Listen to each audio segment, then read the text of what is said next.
highway. Good evening, everyone. No, it's help the people out. Let's get started. I'd like to bring the Blueberry Fields Cooperative member meeting to order. It is now 6:04 on August the 8th. So when you came through the doors and we said we weren't ready for you, we were looking at that clock, which is just a little different than what the real time is. So welcome everyone. We have a heavy agenda tonight. It's nice to see a lot of faces out there. Just a couple of housekeeping items. Exits are where you came in, one through the back. For many of you, you've heard this many, many times. You know where things are, but for folks that haven't been here before, bathrooms are also through the back door. If you would, please silence your mobile devices if you haven't done that already. And we have just this one mic. There have been, as many of you are aware, we've been trying to record the meetings for folks that can't be here, and we've really had some struggles with that, and we keep on trying to get it right. So tonight we have one mic, and if you want to speak, please raise your hand, and this mic will be brought to you. Or you may just come up if you'd rather stand up here.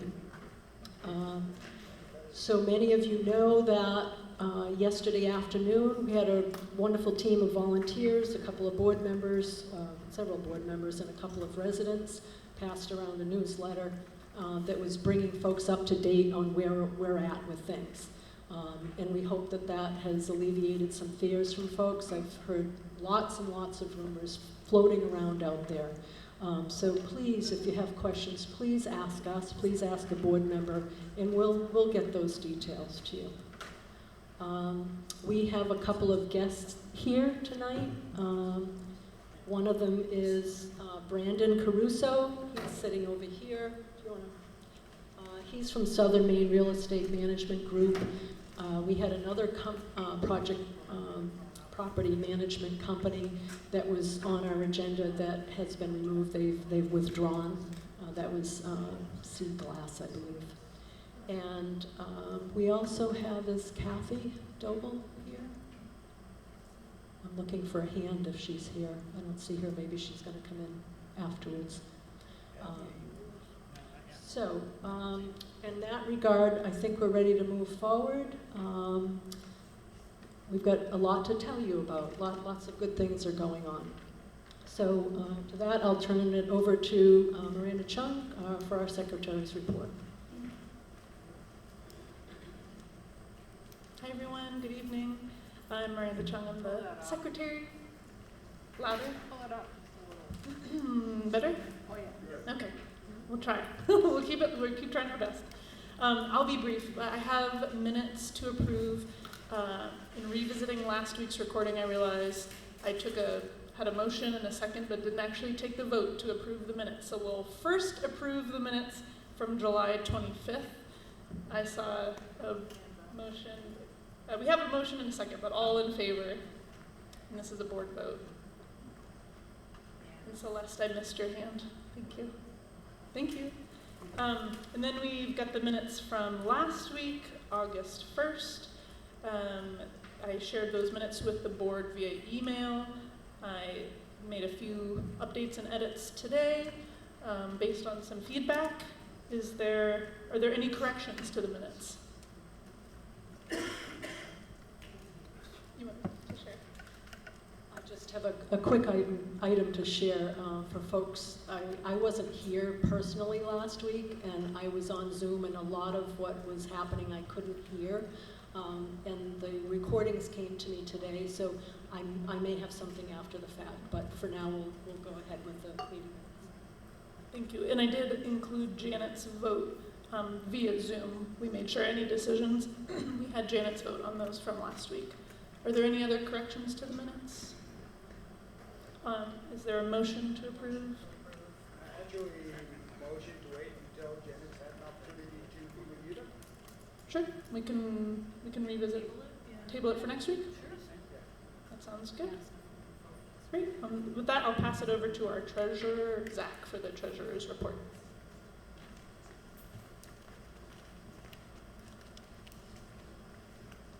Hello, everyone. If this is your first meeting and you want to be a member, please come see me after the meeting and we can get you signed up. And for the counts this week, we've got 140 memberships, which is over 50%, so that's pretty good. And we got $132 collected. Motion to approve those numbers? Okay, I'll motion to approve those numbers. I second it. All in favor?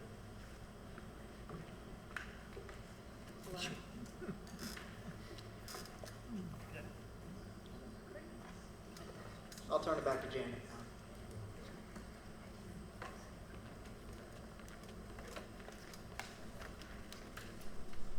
So we are in the process of interviewing property management companies.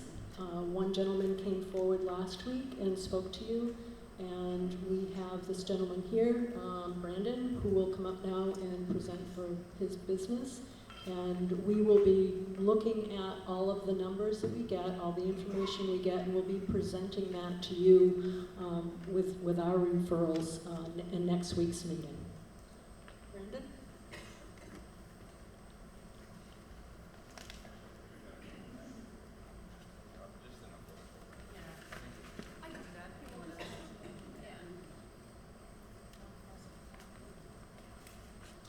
Good evening, everyone. I am Brandon Caruso with Southern Maine. You can pull that mic out if you prefer.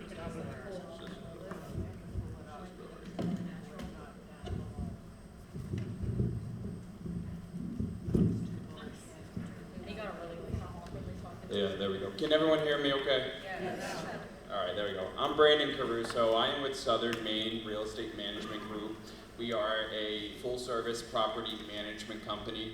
For those of you who are unaware of what a full-service property management company is, that is Property Management Services, a company with the aspect of financial management, so accounting and reporting as well.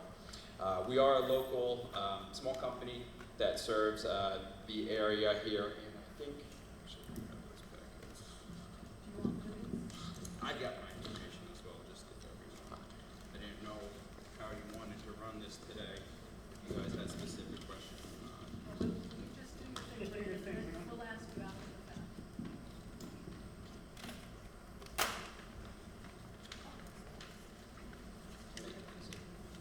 Oh, there we go.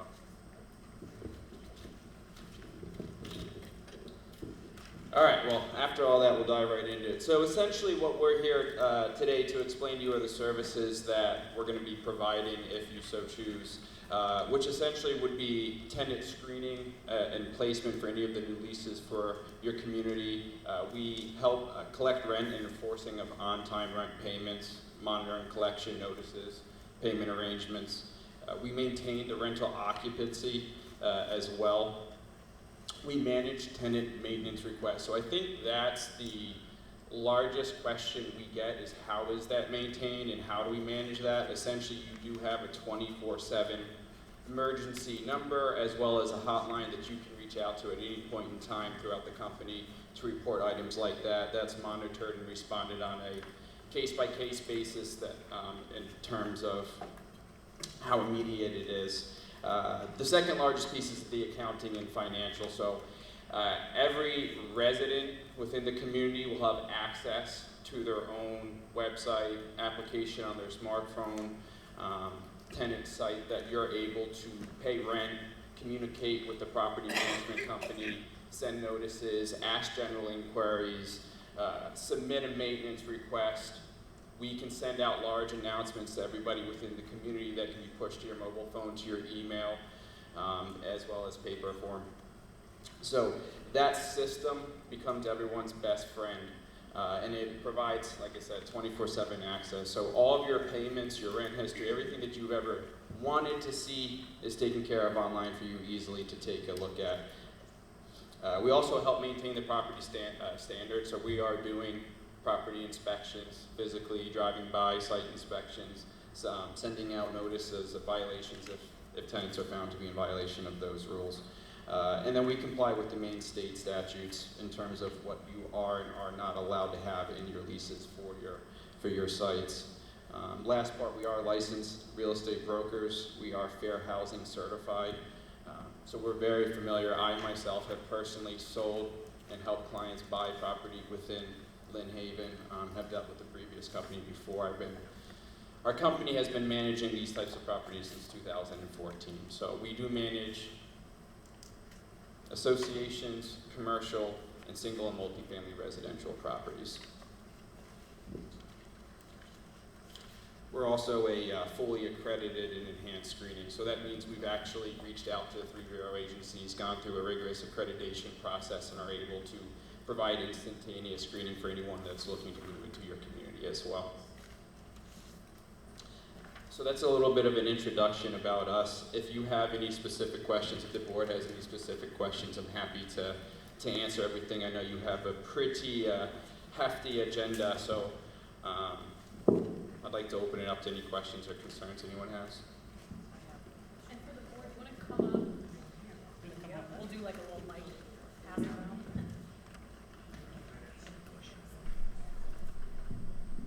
All right, you said that you help maintain rental occupancy, but all the homes here are owned by the residents. How are you going to help maintain occupancy? Will you help fill vacant lots?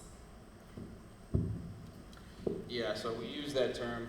As you know, we kind of manage a few different types of properties. So, and specific to filling the lots is what we mean.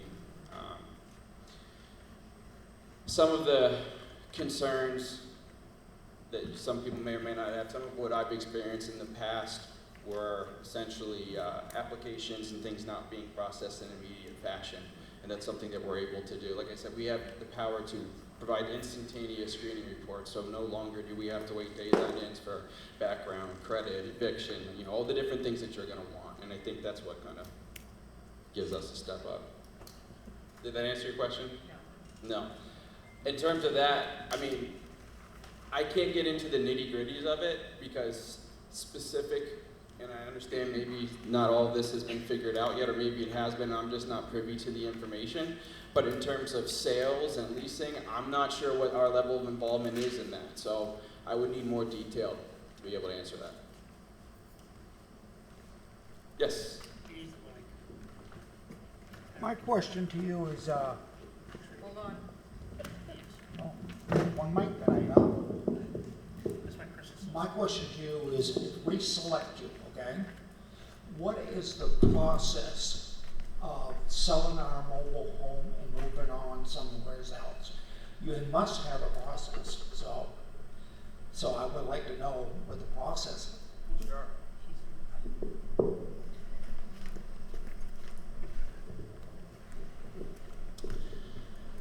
There is a process to that, right? So mobile homes, manufactured homes are personal property. You do not need to be licensed to be a realtor to sell personal property. Anyone can sell personal property. With that being said, there's rules and regulations within the community as to how that can be handled. So I am not privy to the information of how your community is going to want that to happen. So I would need more detailed information to answer that exact question. What I can tell you is I've been part of the full circle process. There's a mobile home park in Brookdale Village in Poland that I've been worked with for about 8 years. We've sold, we've leased, we've developed new phases of construction. We've done everything from breaking ground to modifying, taking out older existing manufactured homes and bringing in new. We're fully equipped to handle all those, but again, without knowing exactly how your community is looking to handle that. So in my experience, some communities allow the residents to sell their homes themselves. And some of the communities require you to use the management company to sell them. Others do not. Others leave it open. So I guess that would depend on what the board so chooses to put in place.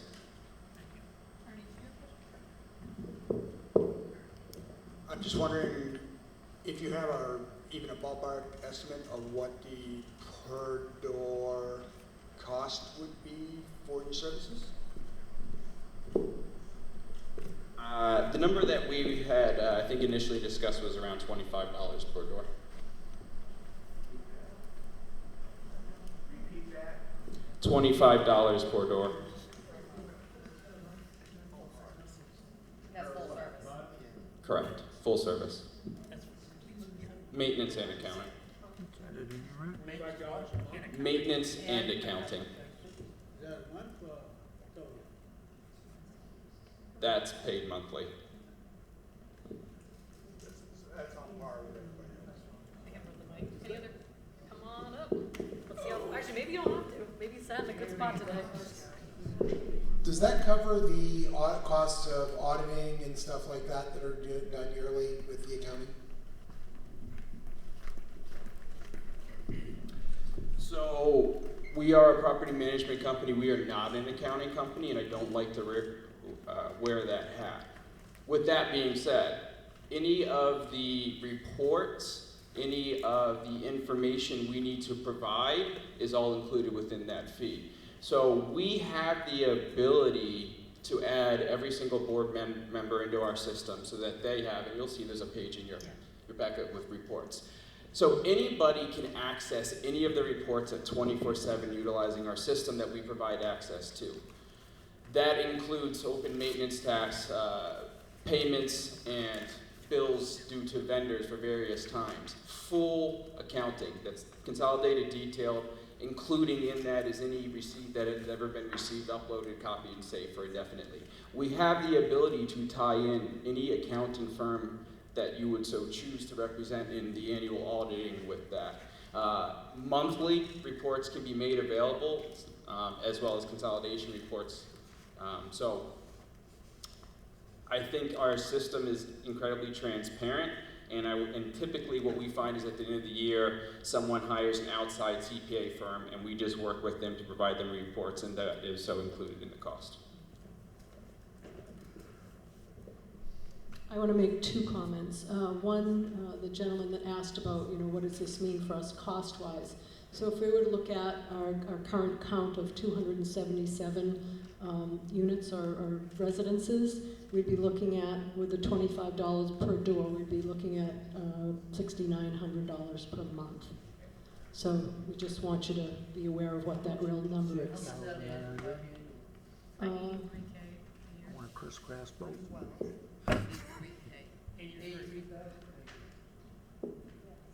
Yes, 83.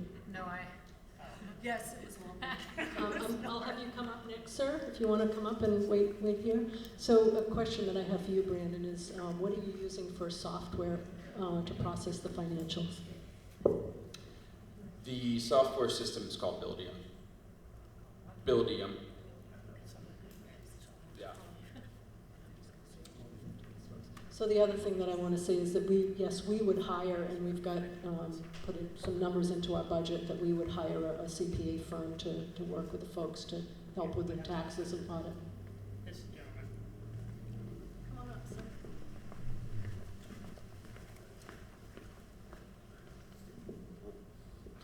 Try not to yell too much. I'm sorry, Klaus.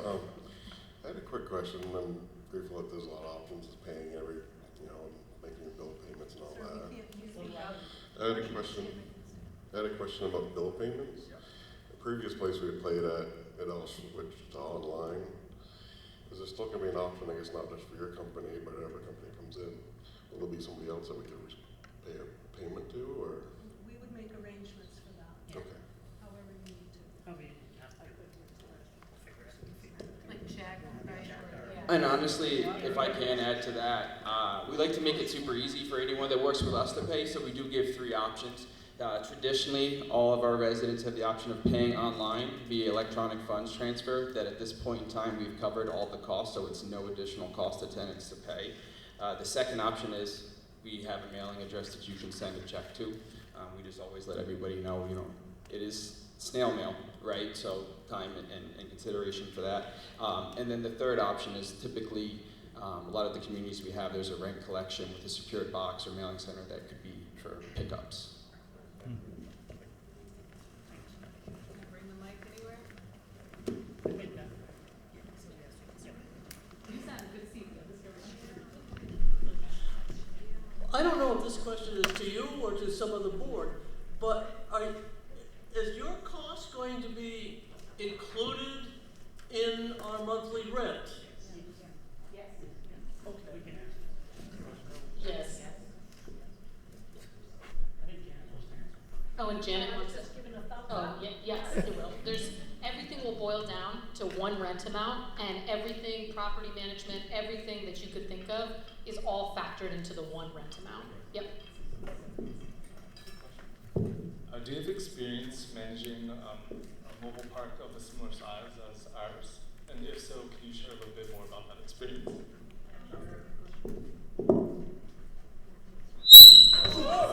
Can't hear that. Now I know, It's a whale.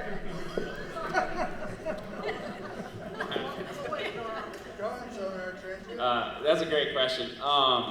Yes, so Brookdale Village in Poland is the most similar comparison that I can make to that. It's of equivalent size. It's not as large, but it's over 200 units. And that, what I can say is through my time within that organization that I still very close with, took it from 150 community within a few short years to over to the 200. So that was existing farmland that was converted into a mobile home community. And if you look it up online, if you take a view, you'll see it has very similar standards to what you guys are experiencing in types of, it's clean, it's pristine, standards are upheld. It's easy to get a hold of staff when essentially the maintenance item pops up. So in terms of organizations, we've also managed associations for condos as well. So I think it kind of goes hand in hand with working with the board and the meeting.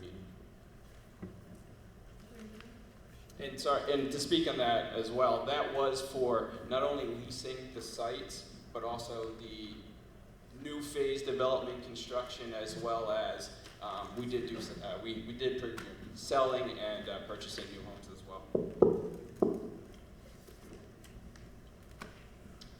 One of the things that I've discovered, Brandon, is as we do our due diligence to meet with other vendors, such as the person that's going to take care of our septic systems and who's going to do our plowing and our lawn mowing and that sort of thing, is that there were a lot of things that Mr. Scarponi did for us that, you know, we were rather spoiled despite some of our complaints, I'll say.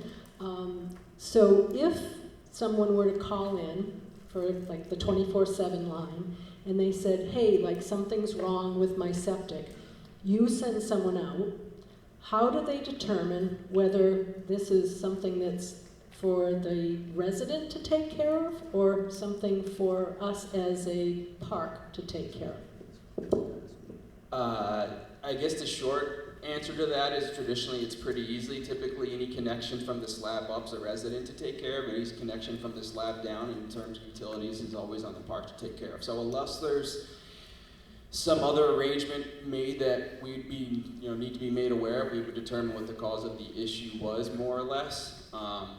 And then from there we'd say if it's resident or if it's tenant. So they I'm sorry, resident or owner. Right. So they go out one way or the other to figure out what the source of the problem is. Someone always has to lay eyes on the problem, especially in my experience.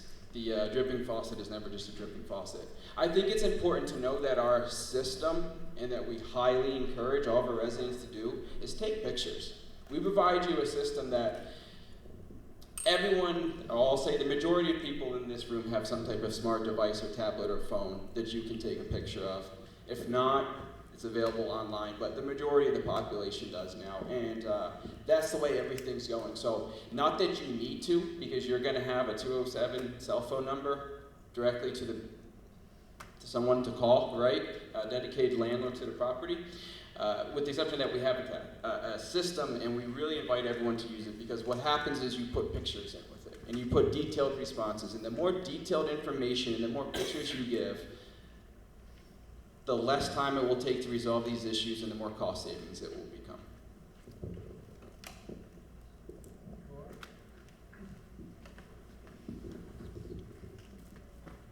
Do you provide any services yourself within your company, or do you subcontract everything out? lawn mowing, snow removal, fixing broken water mains, which I would assume we would have a plumber come in to fix. Is this anything you do in-house, or is this everything you just make a phone call and sub it out? I wish it was as easy as just making a phone call.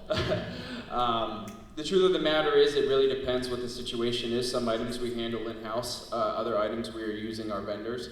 And what I'll say about that is the vendors know Southern Maine Real Estate Management Group, and they know the quality and the volume of work that we give them. So our calls get answered in a reasonable time and people show up. But with that being said, it really depends on what the issue is. We are a property management company, so there's a lot of small maintenance-related tasks that we can handle in-house. And I use the term small lightly because it's probably a lot more that we're doing than the traditional company. But with that being said, we don't staff full-time electricians and full-time carpenters and full-time plumbers. Otherwise, our management fee would be much higher. I think I was specifically thinking about snow removal and lawn mowing. Is that something you handle at all? Snow removal and landscaping are definitely contract services for us. We typically oversee the contracts, and when someone doesn't show up, we show up. But those are typically contracts that are hired out for all communities. We're doing our own due diligence on that we've got proposals in place for all of that. What services he can. Yeah, okay. So something that came to light recently for everyone to hear this is that we have 277 units here, and you're dealing with another client who has 200 units. How do they handle pumping of septic systems there? And do you have someone on site that goes through with the person that's pumping, and how do you handle that? Unfortunately, that's not something you can compare apples to apples. It's a quasi-public system, which means we're only maintaining holding tanks that are pumping up to the city. Every septic system's a little bit different in terms of how it's designed, the materials used to design the system, where it's physically located, the geographical territory in which it's located, the weather conditions. So with that being said, it would be case-by-case basis. We do manage other communities for people, but we do not manage any of our own investment properties. So every service that we provide is for our clients, and I think that's also, that's not your question, but I think it's important to delineate. A lot of management companies manage their own investment units, so we don't like to commingle in terms of that.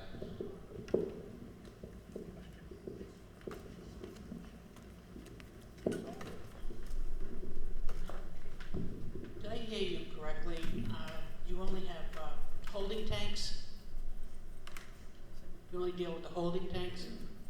The way that community was designed, it's holding tanks that is pumped and then pumped with the lift station up to the town. So we have to maintain that, but we don't have to maintain the actual full pumping and disposal of the. Did everyone hear that? No.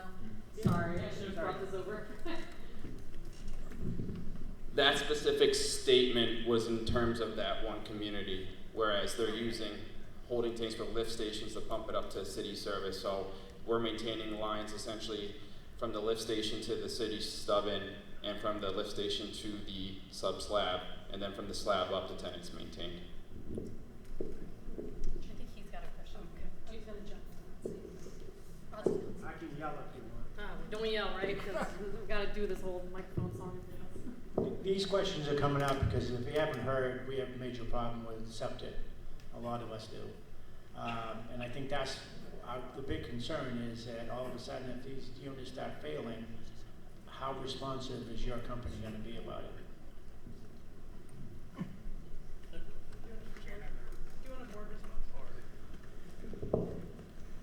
So we'll be hearing from the Du Bois, the folks that went around and did our due diligence on inspections of the septic systems, and in their opinion, just without getting a written report, they said that the park was pretty clean. So I'm hoping, what you're referring to, maybe one individual and it got repaired. I'm hoping that's the case and that you don't have ongoing problems. The question I was trying to address is that Brandon, Mr. Scarponi knows his systems because he's been doing it since he was a young man. And when the company would come in to pump the septics, he would go around ahead of time, he'd pop open the tanks and he'd look at them and say, this one needs to be pumped, that one doesn't, that. So when we hire a company to come in and pump our tanks, we also need to hire someone to come in and do what Mr. Scarponi did in advance of that, to make sure that we're not pumping tanks that don't need to be pumped, and that we kind of find a system that works for us that also works within our budget. So the short answer to that is everything you just said is true, right? Every septic system, as we talked about, functions differently. A lot of this is going to rely on the nature of the vendors and the contractors that you use. And he used some of the same contractors for a long time, and he relied on personal relationships. He also was a knowledgeable individual, which is why he popped the tank lids open himself and looked at all that. What I can say is that's all part of a plan that would be worked out. A lot of you want these answers of how that's going to specifically lay out right now, but to be honest, some of these questions are the first time I'm ever hearing them.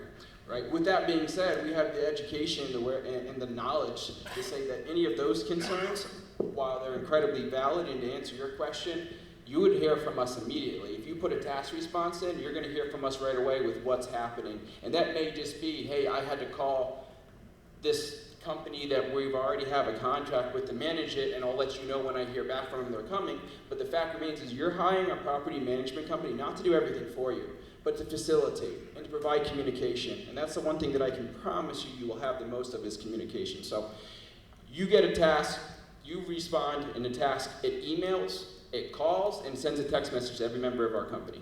Someone's going to be responding to you within, well, something like septic backing up, probably within a minute. In terms of tanks needing to be covers needing to be dug up and popped, that's relatively standard practice. The majority of companies don't want to go pump tanks unless you do it, or they're charging you an additional fee on top of that. When you pop a septic tank cover, you can tell right away whether it needs to be pumped or not, and the condition of what it is, and that's just from experience. And I can tell you I've been part of hundreds of tank inspections, so I think that's just such a experience. But that's not like the opening them up and determining which one needs to be done. That's not part of what you're... It can be. It's all something that I would need to discuss. So the one thing as a property management company, the one question you should be asking is how easy and how willing are you to adapt? Because I can tell you, this is all going to be changing so much within just your first year, right, into year 3. So you need a company that's willing to adapt. Not only are we willing to help educate, but we can sit here and say, we've been through these processes, we've seen what works, we've seen what fails. I'm happy to tell you what those are and then let you make the decision. But that's the one thing I can guarantee you standing up here is that we'll adapt to the changes that are going to need to be made. Because a lot of this is just going to be a learning situation. So, for everybody. More so the board than, Yeah. What I will say is you have a heads up because not too often I see as much membership this early on show up. And that's the biggest failures that I see. Hi, would you be assigning a specific or one manager for this park to get all other calls for any other issues? 2 people. Oh, 2 people. You get a landlord for direct boots on the ground, and you get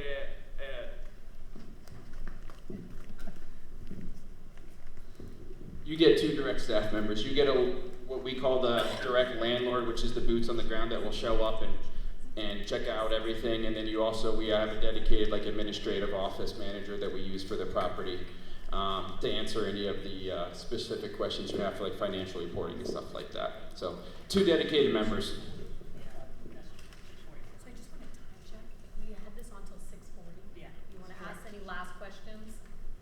Or the board has any questions? I'm not going to walk in front of this again. Hold it down low. Hold it down low. It sounds like a lot of the work that you're doing is with vendors. So how do you manage your vendors, and what systems do you have in place to ensure they're meeting your standards? Can you repeat this question, Brandon? Yes, he was asking essentially, I think, how do we vet the vendors that we use and what standards do we have in place to ensure quality work? And what I can say is a lot of the vendors that we have used, we've used for years. So I've personally worked alongside of them. I got my start by remodeling all the apartments and just being the maintenance guy that was called. So a lot of the people that we're working with now, I formed relationships with over that time. We're part of a global networking group, part of many local networking groups, part of many local affiliations, which is how we've met a lot of these people, other than making sure that the vendors we work with are vetted in terms of insured, references, experience. Most of the time it's someone we've already worked with. If it is not somebody we worked with, then we're checking those references.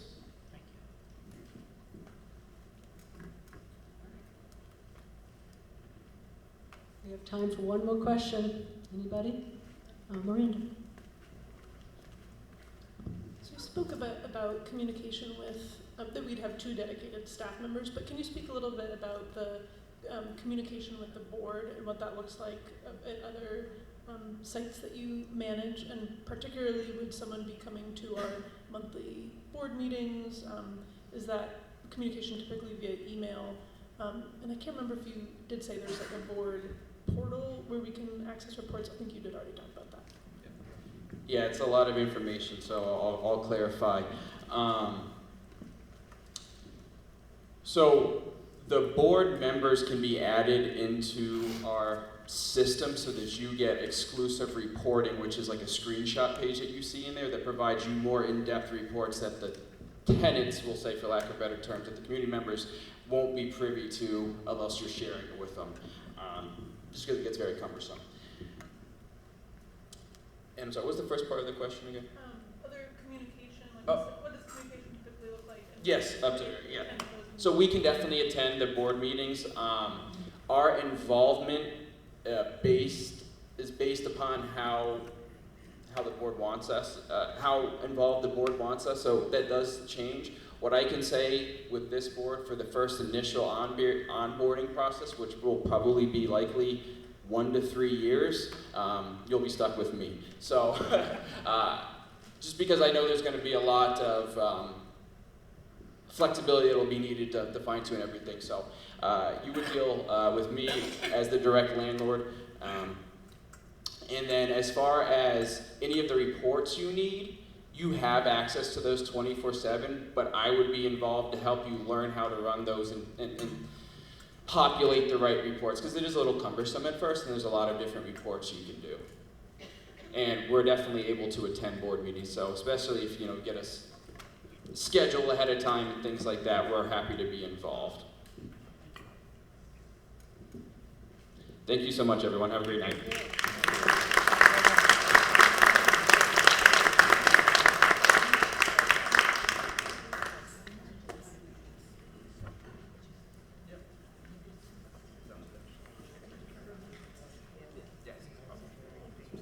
Thank you very much, Brandon. We appreciate your time. It's the next interview. Oh, so next up is Kathy Doble. Most of you know her. She's the nice lady that works in the Lynn Haven office currently and handles the bookkeeping and financial aspects at this point for Mr. Scarponi. So she has provided us with a resume, and her credentials look great, and we just would like to invite her up to speak a few words, and then we can ask questions. Hi, I wasn't sure what I was supposed to be bringing or saying, so I will tell you that I have been working at Lynn Haven for a year and a half. I was originally hired to take over Kayla's position, which is basically processing the checks, new home sales, meet and greet at the door, listen to complaints. Shortly after Kit got sick, it became my new job to do most of Kit's work too, so that was unexpected. I do have extensive accounting experience as far as that goes, in property management experience. I have handled mansions for CEO Coca-Cola's CEO, lots of properties in Georgia. I can do everything in an office, from answer your phone to, unfortunately, prepare your taxes, which I no longer want to do. So as far as my job skills, I can do it, and obviously I've been doing the job for a year, but I don't know what you're totally looking for. If you're looking for part-time, full-time, where we would work from, since you don't, I've heard that the house might not be included, et cetera, so I guess I'm really just more willing to answer any questions you all have about what you want to know about my experiences or et cetera. I'll run the mic around, and then I'll bring it back to you so you can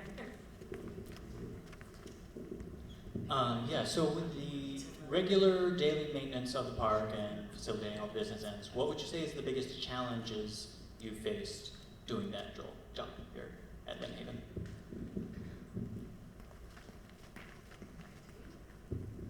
People following rules and paying the correct rent amount. I have a theory that there's many people in the park that have a dartboard. Hold it up. Many people in the park have a dartboard and they just throw it and say, that's how much I'm going to pay this month. So I would love that the board make it really clear to everybody.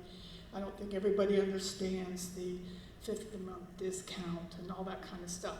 So hopefully a new board with empathy would be able to help everybody with that, so there's not letters going out. It's a lot of it's following rules, making people understand the rules or where to look for them, basically, before they get mad or before Kirk gets involved. I try to make that not happen.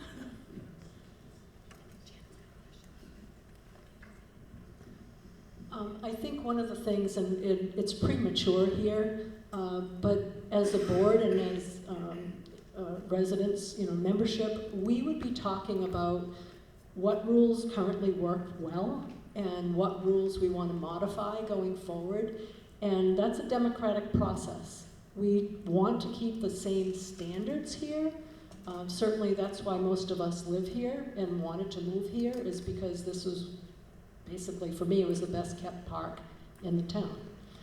So that's our intention, but we found that sometimes folks are confused about what the rules are, or where can I find this information. So because we would have monthly meetings and we would be establishing these new rules, the new sheriff is in town, I guess what somebody said, we would make sure that we, just like if you go to a new job, whatever it is, that we would make sure that folks know what it is. And we would try and simplify things. I guess that's been part of the problem, right? So we've been talking about, what's your rent? Well, my rent is this amount, but I had to pay extra because I have a slab, or, there's a visitor here, and that sort of thing. So we are going to do our best to simplify that.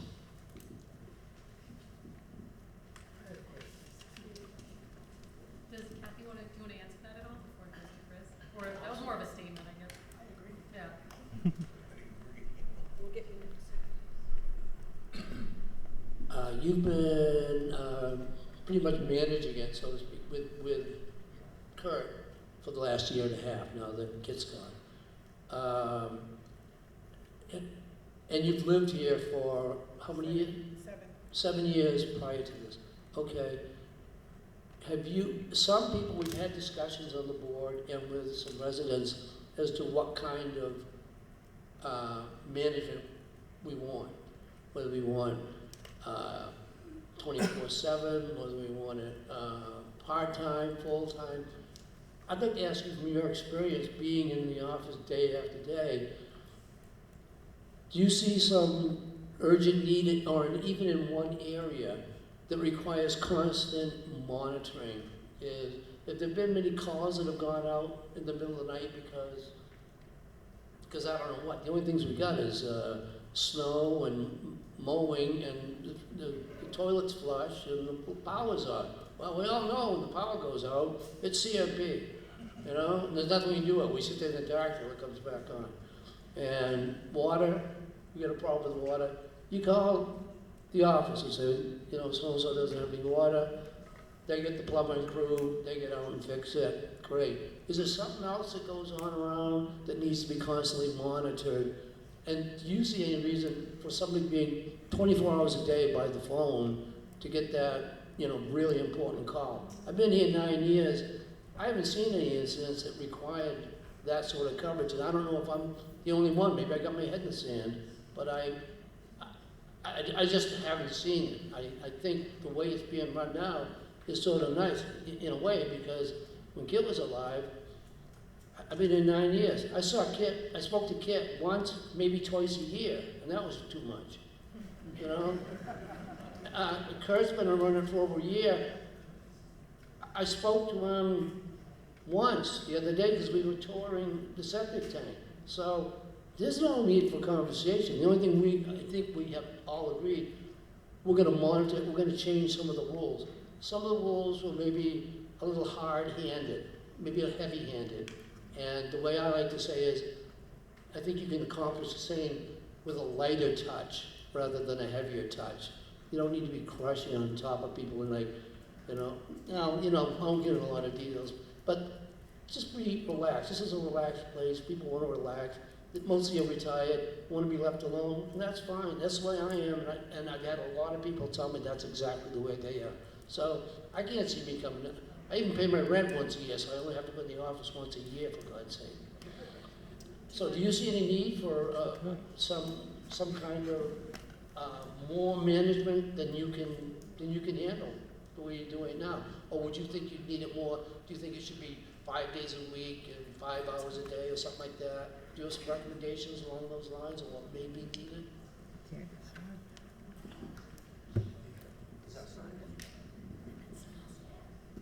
My job duties, as far as the accounting portion, is heavy in the beginning of the month, obviously, up until the 5th of the month, getting all the checks in, getting them posted, getting to the bank.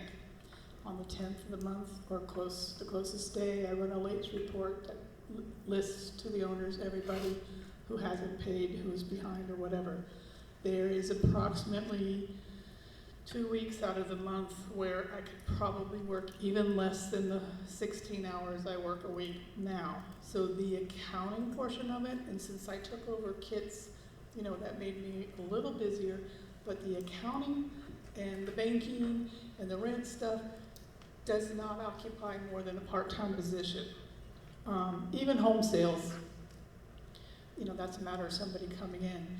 The property maintenance, I feel there's a need for somebody available by beeper 24/7, just because there are many calls in the middle of the night for water heater bursting. We have a lot of elderly people in the park that don't know who else to reach out to, so they call into the office, and at that point, Tim or Kurt would go out and at least shut off the water supply or whatever, you know, even if it's not in our realm of responsibility. Obviously, inside your house is your house, but they'll shut off the water or help the person with whatever and then let them take care of it the next day. So I feel like there needs to be somebody available for that. Somebody who can not only answer the beeper, but make that decision about who, if they, that's the thing is we're boots on the ground here. Like everything is handled in-house. So you don't have to wait on a vendor. When you wake up on a snow day, they're already plowing. The problem with outside is what time are they going to make us a priority to plow and stuff? That would be the only area I think is the difference between boots on, boots, you know, and not. The accounting portion is definitely a part-time job. The good thing would be to get a new website One, that the person who has the password isn't dead and we don't have it, so that people don't call me and say, your website says you're open till 3. I was there and you're not. And I'm like, I'm sorry, I can't change it on the website. I could put it on the door, but I can't. I'm gonna go, Celeste had a hand up, so I just wanna honor it. okay. Yeah. But I just wanna And then, do something. this gentleman over here also had a hand up, and then I'll come back to you, Chris. I have 2 questions. We're going to be entering into a $26 million bank mortgage, and I wanted to know if you are going to be able to have financial statements for us, have portals where we can go in and check all the statements that will be generated with this big of a investment that we're making. And second, are you going to carry the liability insurance and bonding required for such a large monetary endeavor? Can I add to that? Are you asking to be an employee, or are you asking to be a management company? Do we wanna do, I said we could, Sorry. so maybe Celeste, and then back to Kathy, and then I said go over here. I'm sorry. And then I'll come, yeah. But it Good really question. We'll get kept over dog to that. tags on what Celeste said. Okay, so that's what Celeste is That's asking? Okay. Well, it adds to it. I was asked if I had any county experience, and that's when I presented my resume. I have been a notary in 3 different states. I have been bonded because I've worked for financial planners. I can put out financial statements. However, you will have to invest in some real accounting software, not the Mickey Mouse QuickBooks that I'm forced to use because we couldn't get into Kit's old version of Sage, which was like on version 300, and there's like 1999 is out now. So provided the right tools, I can give you any reports you want. That's why it's off. I have the experience if that's what you need. Am I looking to be an employee? I don't really know. I live here too, and unfortunately because I work for the park, I can't come to any meetings. So I don't know what state or what you're looking for. So I just figured I'd come and ask questions and see what you need, and if it's something I want to give or am willing to give or need to give, or if that makes any kind of sense. I do have the accounting background. I've been a CFO of a large construction company in Georgia. I had 13 companies. I had 17 construction loans of over millions of dollars. I'm used to handling the finances. I work for financial planners, CPAs. Like I said, I could do everything from answer your phone to do your tax return. I just prefer not to do taxes anymore.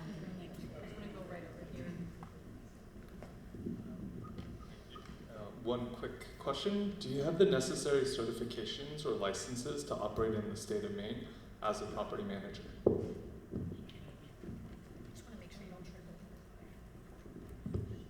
I do not. I have worked for several CPAs here in Maine, but I have never. I'm a QuickBooks Pro advisor. I have my accounting degree, but certification? No. Have I done it? Yeah. All I can say is I have the experience. I'm not certified, no. I'm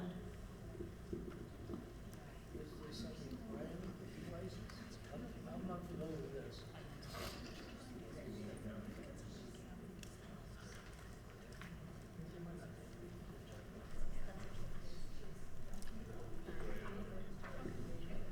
You had a question, right? No? Yeah, I do actually. Okay, and then I'm gonna come back, I'm gonna hang out in the back for a while after this. You might, So, 2 questions I'm going to hit you with is, one is you're saying we need somebody on call, so we would need to hire somebody else to do on-call services. Is that correct? The second one is, do you have experience and or training in Maine state tenant law?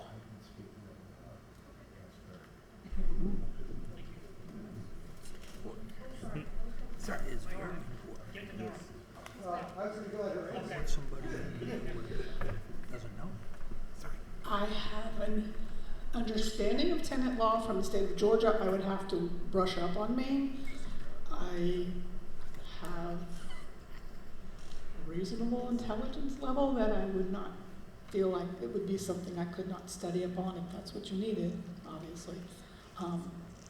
The 24-hour thing, I will flat out state I'm not willing to be on beeper for 24 hours. I want to be a grandma. So a part-time job is what I want. So if you need more, then that's why I'm here, basically. Well, I'd just say I want to say in the last couple of years, I've seen at least 3 or 4 different water main breaks that Kurt has come out and fixed. And these are all things that happen. The man is obsessive with the damn water meter readings on Monday mornings. That's how my week starts. Okay? Yes. You people have no idea. And I don't know if you know this, but Kurt has a little bit of dyslexia.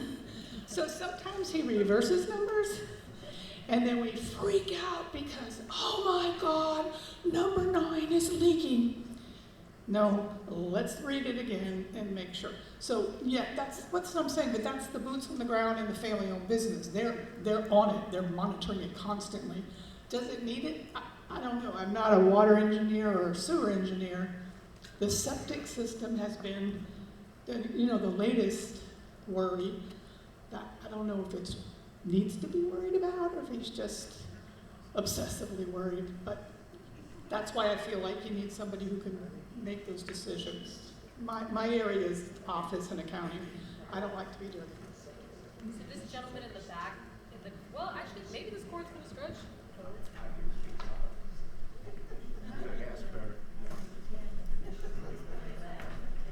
Kathy, real quick question. Yeah, look at it. Oh, my God. Look at that. I should have done it. Kathy, regarding the sale of mobile homes, do we get a commission? No, I mean not you, but Lenny. Did you hear the question? You're a dealer, and you go to Champion and they buy a $50,000 mobile home. Does Lenny receive a commission? No. Okay, let me bring it back and some more questions. After I'll come back. If you have follow-ups, it might pick up. You said you're not done?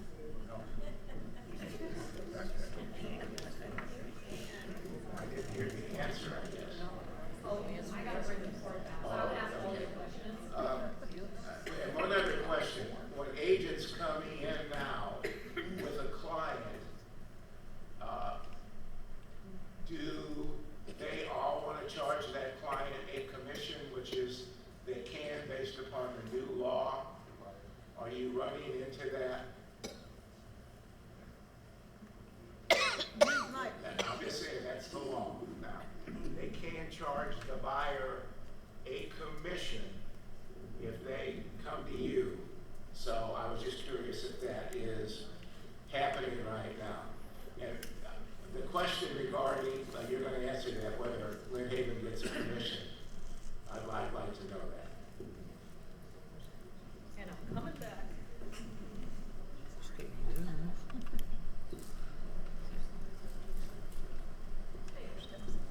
Yeah, seriously.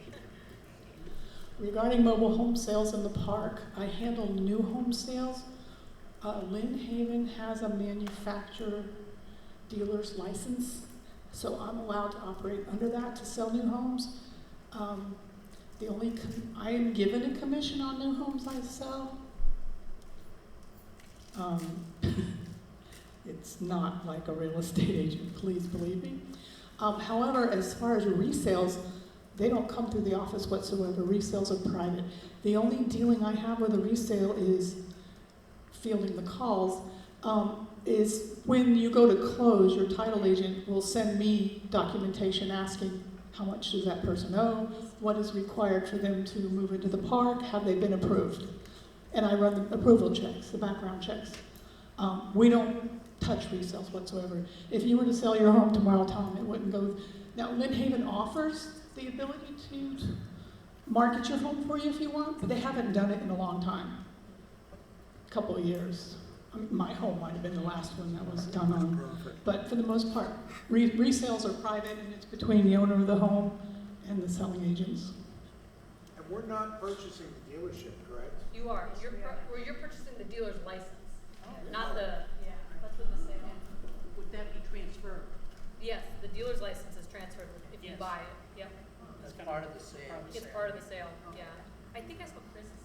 that was my question. Oh, that was your question? I still have a question. Okay. And anyone just in the back, because I know anyone in the back have a question?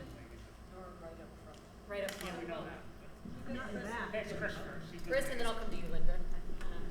I just want to revisit what you were saying before.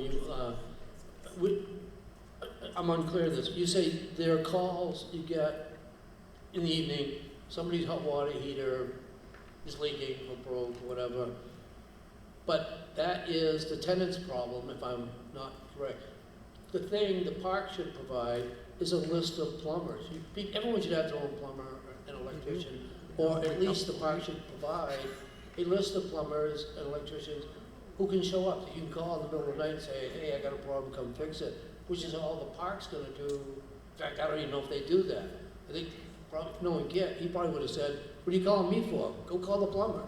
So is there anything else going on that has gone wrong or could go wrong besides a simple plumbing or electrical that's really needed for 24/7, other than getting the snow plows in before the snow's too deep? Yeah.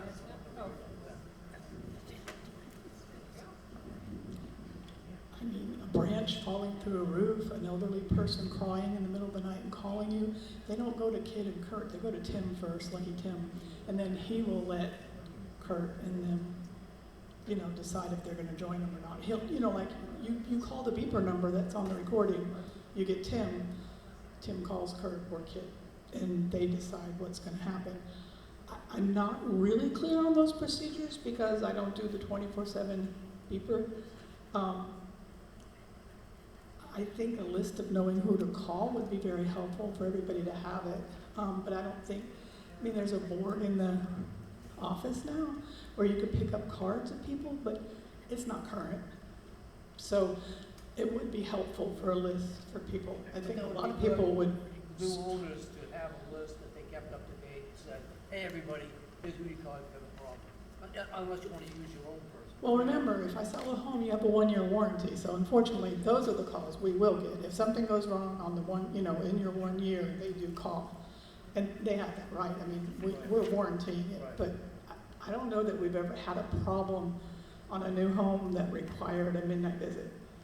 It's usually they call in, I make a warranty sheet. I was just trying to figure out what volume of things are happening, that this is a red hot issue, or is it not a red hot? Is it a minor issue or whatever? I'm gonna go to Linda. Yep. And I'll come to you. How many? I apologize if you've already answered this. I'm a little bit late. Do you have experience with foreclosures?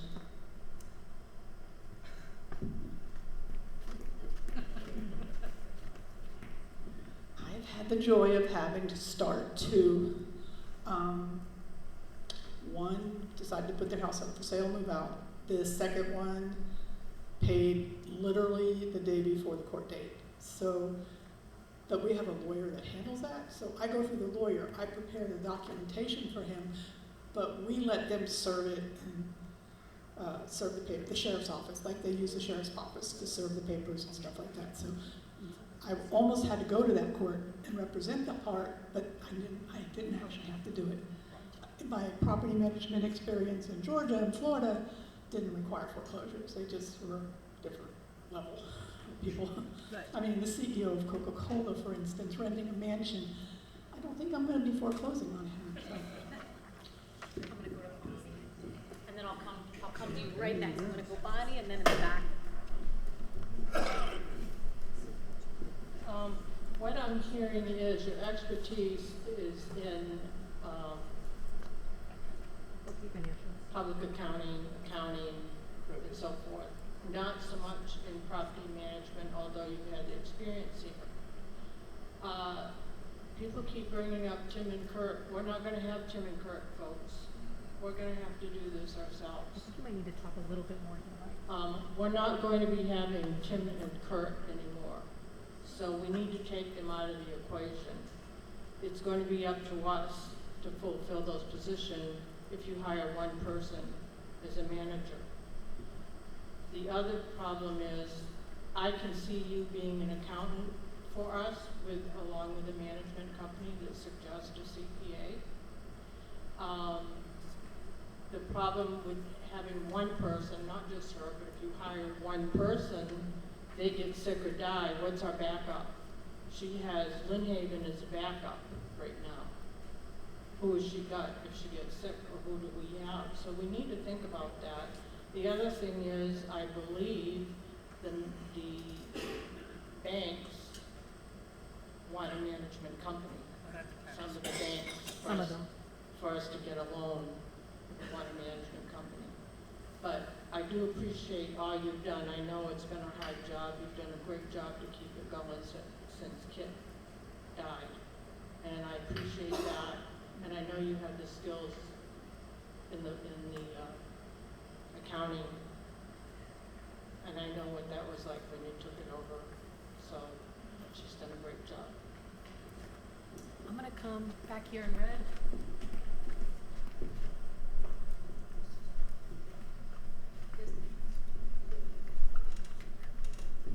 Just want to clarify the answer to one question, and that is regarding the sale of the mobile homes. Champion is a selling company, and there's more than one, of course. And do they pay Lynn Haven a commission on the sale of their property? They don't. I'll be darned. Seems like they should. Any other questions while I'm back here?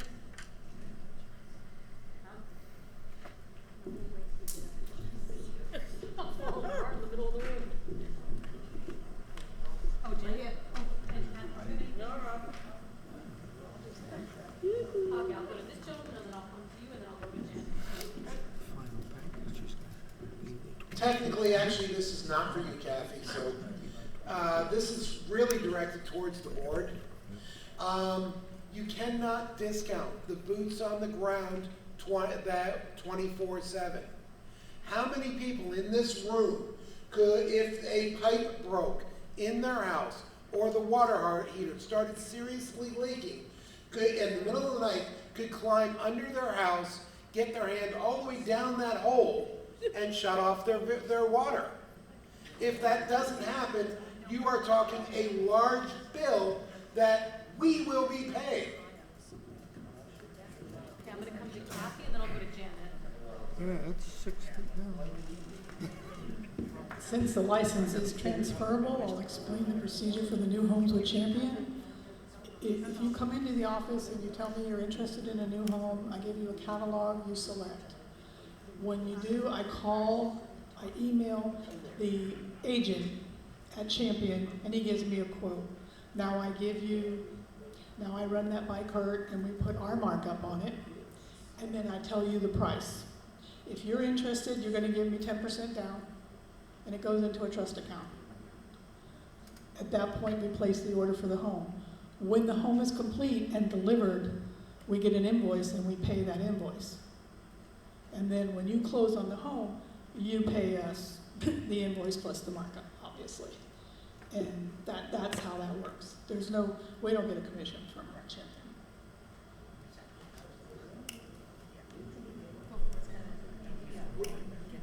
Kathy, would you be interested in doing sales even as like a part-time? Sir, we're gonna close this out. We're past our time on the agenda, and we're trying to raise hands for questions. So, Kathy, this has been really informative, and the board appreciates you coming. It's answered some of the questions that we have about, do we need 24/7? And I've said all along that, I think I started off part of this, is that we've been very spoiled by having things taken care of for us in a lot of ways. And that's one of the questions that I asked of the property management company, who's going to take care of these things and determine who's responsible for the problem. So we appreciate you coming, and we thank you for all that you're doing, and we will be talking with you. So thank you very much.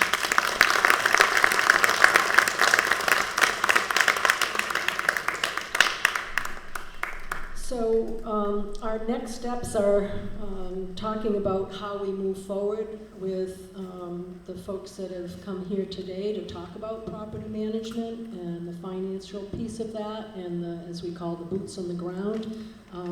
Please trust us, sir, that we are and to everyone, but you specifically, sir, you know, you're asking, are we aware of what needs to be done? And we are very much aware. We are working hard behind the scenes to ask the questions.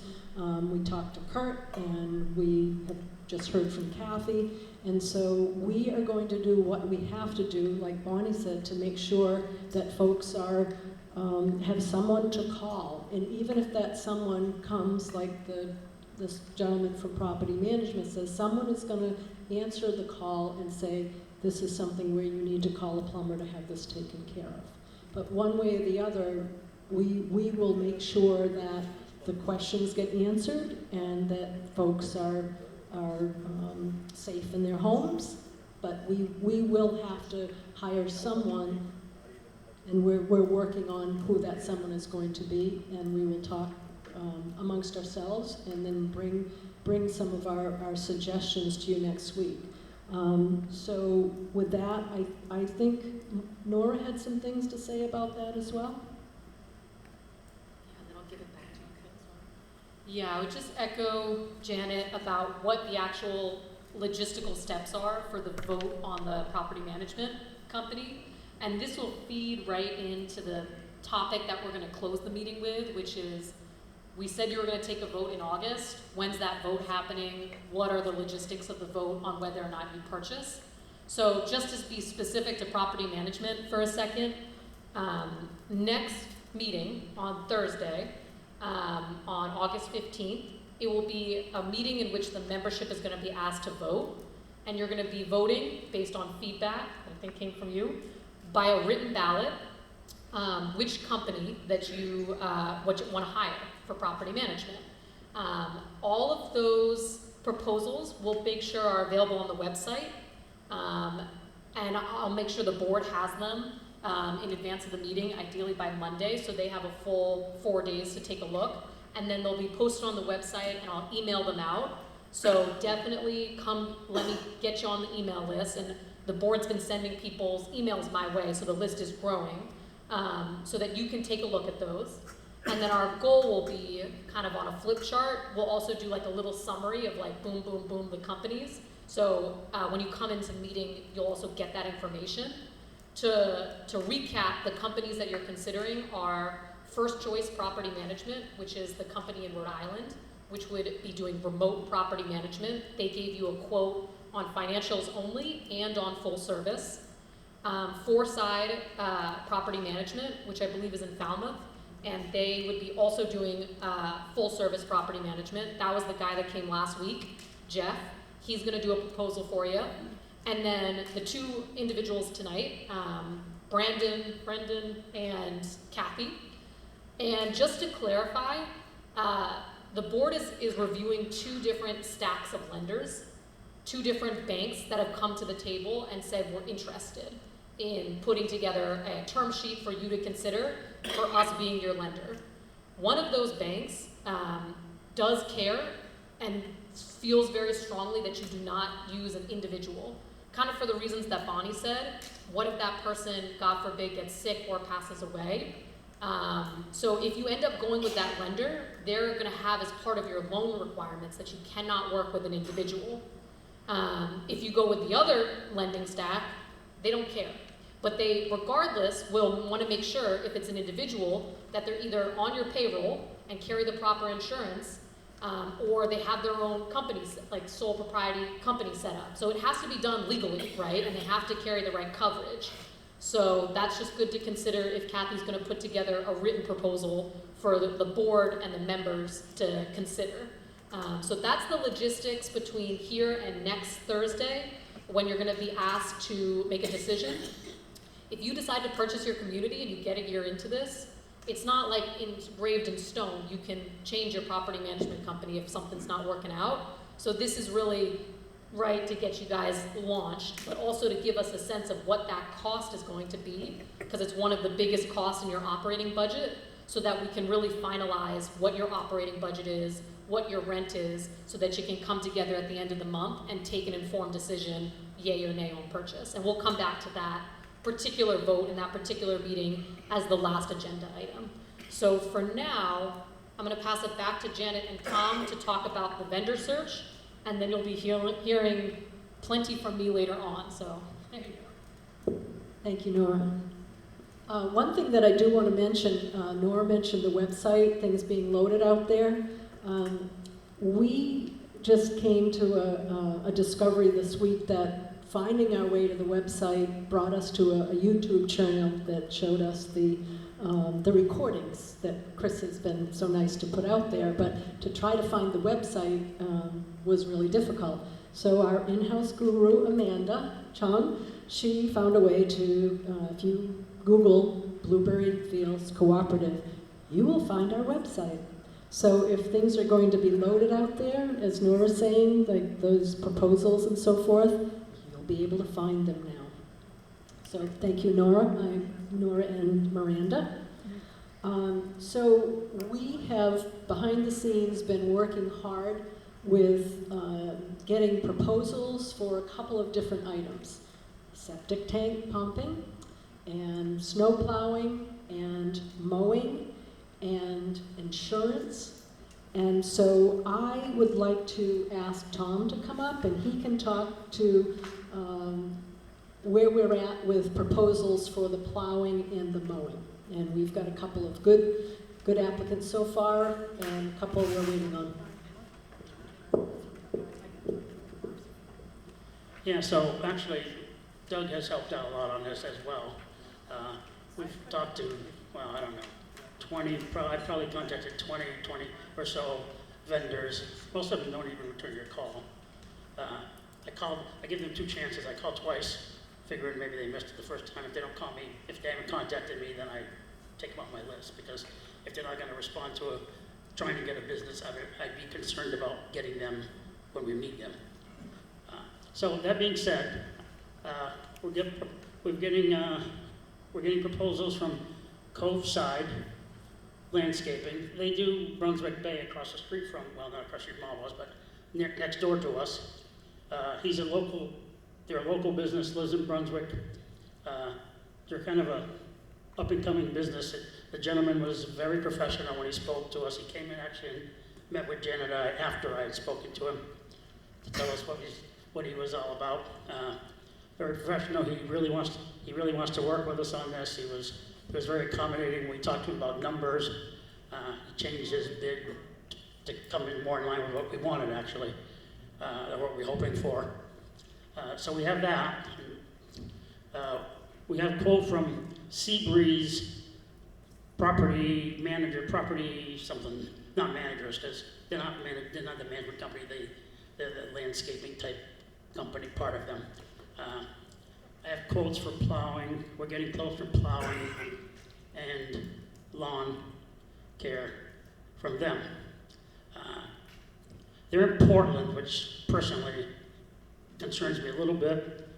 Not such a local company, and I'm just concerned we might have trouble getting them out here if it's an issue. So we have that.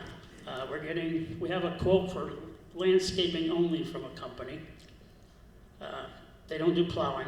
My personal preference would be we hire a company that does both for a number of reasons. One being, if they're messing up, they're losing 2 big contracts, not just one, for one thing. But also, it'd be better to get a relationship with that company.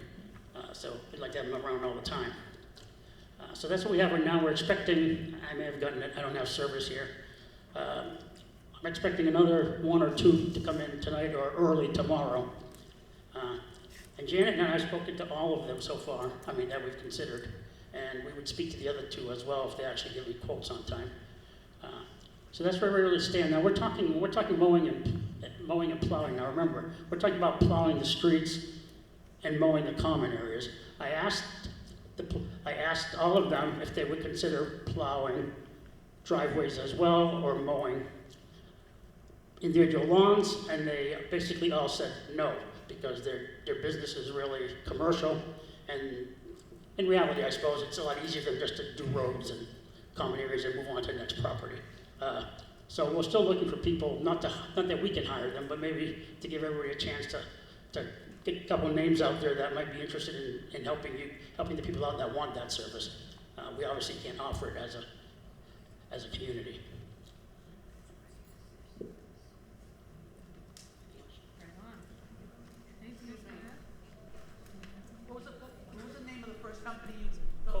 landscape. Cove side landscaping. Thank you. You will. Any questions? You know, I did a really good job or a really bad job? I think it was really great. Thank you, Tom. We do have quotes from Coveside. We're waiting on references. Got references from Coveside just this afternoon. We will be looking into those references. Seabreeze, is that Seabreeze? No, that's the other guy. No, Seabreeze, right. So I'm getting them confused with Sea Glass. Yeah. Yeah, too many C's. So they have given us proposals, and we haven't met with them yet, and we have questions, right? So even though they're in Portland, we do want to do our due diligence on your behalf to make sure that we're checking other vendors to make sure we're getting the best deal for you. So we'll do the same with them. We'll meet with them, and we'll get references from them. But time is of the essence here. We have to get things rolling because, as Nora said earlier, we've got a deadline here to gather the rest of this information. So the other item that I want to discuss, and Tom was talking about the mowing in and the plowing, and that's like one of the biggest expenses. But the next big expense is our septic systems and getting them pumped. We are talking with the same company that Mr. Scarponi has been using for, I think the gentleman said since like 2011. And his price is the lowest per 1,000 gallons, but it's still a high price because we don't have a cart to go around and lift the tanks and determine, just shovel the ones out that need shoveling out that aren't surface level, to look at it and say, does this need to be pumped or not? And that was one of the questions that I asked the gentleman from the property management company. So we either hire someone from the property management company to do the digging and the analyzing of whether a tank needs to be pumped or not, or an option that I received today from Mr. Doobie that has done the work for Kurt, is that we would divide the community up into, say, 3 sections, and we take a third, and a third. Each one gets done a year, and 3-year rotation. So, but what that means is that we don't have someone, like our own person, looking to see, does this really need to be done or not? So that's kind of what do we call it, the monkey, or something in the closet, right? That we need to sort that out and find the best way to get that done under the best price. So that's something that we're going to continue to work on. Chris Porter contacted some other companies, and their prices are much higher per gallon to pump, and some of them rely on Mr. Doobie's trucks to haul the stuff away. So that doesn't help us any. And my understanding is there's one more company that Chris has dealt with that's going to maybe provide a price. Give me a price yesterday. Instead of sending me a price, they sent me an email saying, "Oh, we want to meet you and tour the whole site and discover where all the tanks are." Okay. So I guess Chris is saying that another company, initially they said, yes, we'll give you a price, and then 3 days later they said, well, we need more information. So maybe they didn't do their looking at the map ahead of time to determine where we are and how many units there are. I'm not sure. I told him when I got the report from the engineer, I'd call him, but that may be so far down the road that... Okay, so it sounds like that may not be an option for us time-wise. One thing to keep in mind with all of this is that if... I already know that. It's more expensive than Doobie. Okay, so Chris is saying this other gentleman's more expensive. So the thing is what we do is we have to hire somebody, we have to have our budget in place, so we will hire companies to do these things, but that's not etched in stone. If these folks don't do a good job for us, guess what? We find somebody else down the line. So, and you all would be part of that.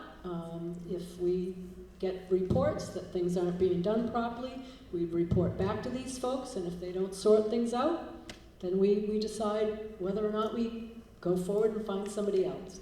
So on that note, I'm wondering if, Celeste, do you feel comfortable coming up talking about insurance?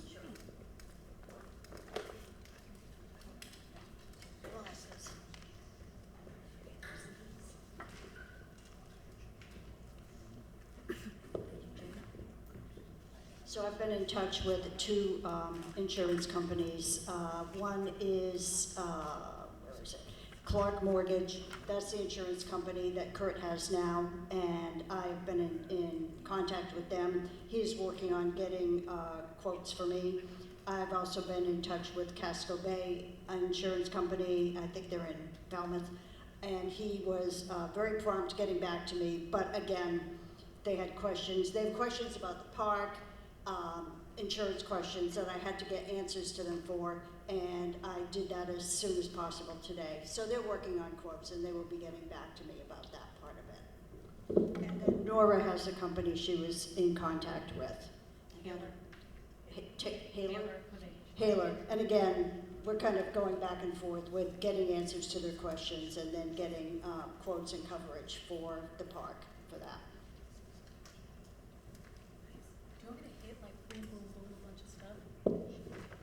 So I'm gonna hit it. We're gonna really pump the, I don't know, whatever, gas. Okay, so update on income surveys. I am told that we've gotten 168 back, so you are now at 60%. So we need 40 more.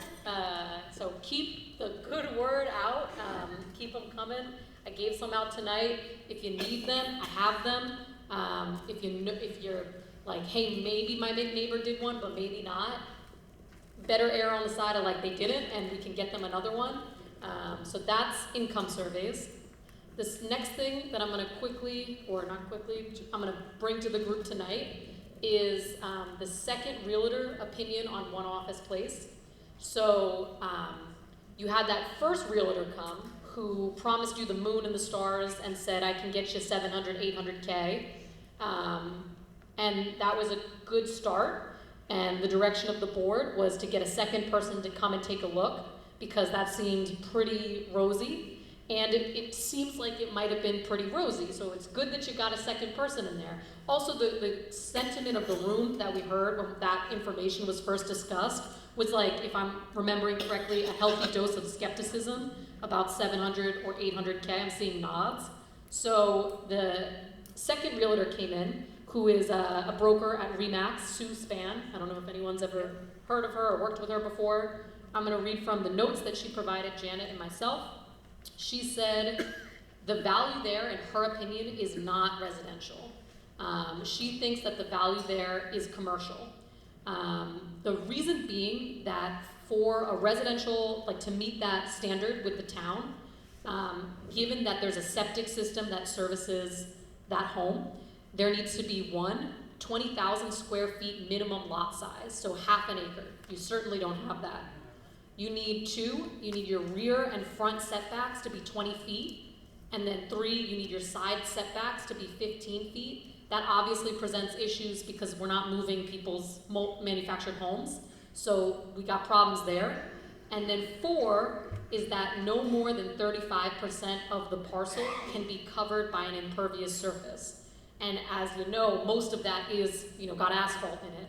So some of those problems, she was saying, if you want to throw money at it, you can get around if you want to rip up the asphalt. But some of them, like the half an acre lot size, she's saying, I really don't see a way around that problem. So for her, she's saying, I see the value as commercial. She had in mind like a law office or a bookkeeping accounting office. Something quiet, right? Not industrial, not a car lot, not something that would change the footprint and the profile and really the flow and the volume of that building. So she directed us to Julie Erdman, who's the code office, director for the town. And Julie just wrote when we were coming into this meeting that, another review of your GR4 residential zoning, categorization says that it does allow for some limited commercial uses. such as a daycare or a neighborhood store, like a small grocery market, or an assisted living facility. Probably you don't want an assisted living facility. I'm gonna go on a limb and say you probably don't want a daycare either. I don't know if people are like thinking that the neighborhood market would be kind of nice. Other residential, non-residential uses, such as a school or a religious institution, are allowed with a conditional use permit. Office is not permitted in GR4 and is only allowed currently as an accessory to the mobile home park. The office use would be non-conforming as a principal use. So that came up. If you keep the office affiliated with your mobile home park, that's okay. But if you were to break it off as like a law office or a bookkeeper, it would not be allowed under your designation. So in conversation with the board, the sense is that you already have so many votes, and anyone hop in, I'm about to say what I think you've told me. You have so many votes in the next couple weeks. You have a vote on property management, and you have a vote on whether or not you purchased the community in the first place. It seems like the directive of the board is to hold off on this one office place vote, to not try and rush and make a hasty decision, and so to wait on this decision. See if you buy, and then decide what you want to do with office place. Either try and sell it as a neighborhood market, or retain usage, and what do you want to do with it after purchase. The pro of that is you can take more time with it. Not even con, but the reason this was even looked into was, can it impact the rents from day one of ownership? Could you actually sell it for $700,000, $800K, simple, straightforward, and discount that off of your mortgage? It's clear now that you have a second opinion and you have the town involved, it's not an easy peasy, like let's just sell the place, go for it. So my question is, and maybe Sue provided this and maybe she hasn't yet, I'm curious if she threw a number at that. She did not throw a number at that.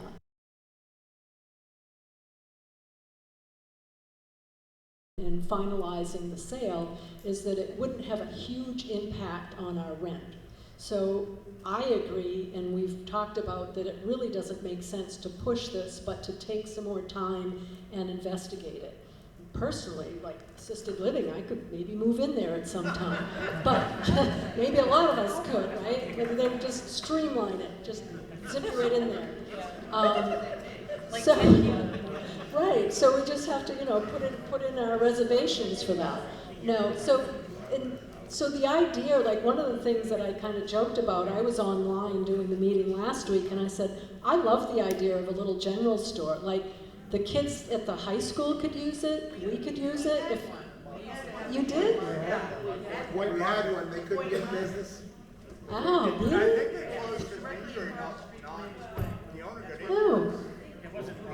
Oh, maybe they just didn't have the right theme. Like, I'd have a little coffee shop in the corner with a little pot-belly stove going. Anyway, poetry, I don't know. So I think the idea is that we do want to hold up, we want to wait and take our time with making these decisions. We don't agree with Yeah,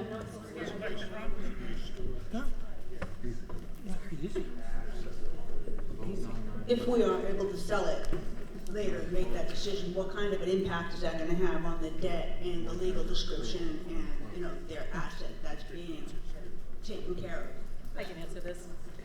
So this is a really good question. Because you want to retain the ability to sell it, possibly, or hold on to it, it's not being included as like the collateral on the mortgage. So if you do decide later on to sell it, it's not being factored in as a source of income or as a value add on the appraised value of the property. So it's not part of the debt to purchase the park. Is that your question? But we're going to have to redo all the mortgage documents and have it done again because the legal description will change. So all of that will have to be redone. Yeah, so it will have legal costs associated with selling it, so you will have to consider that.